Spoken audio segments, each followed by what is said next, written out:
This really interesting and incredible piece is called Arias Wave.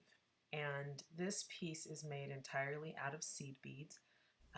It does have a stained glass look to it, kind of, in that it has the black lines, but the black lines are played into the design.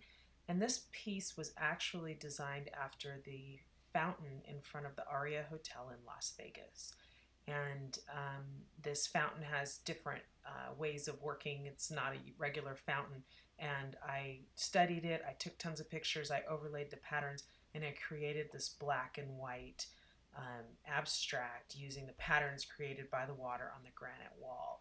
So it's kind of an interesting story, but it's really beautiful. It's just black and white and silver, um, and it has incredible movement, and it looks kind of like valleys and hills and mountains and water, and you just don't know, but you can look at it all day long.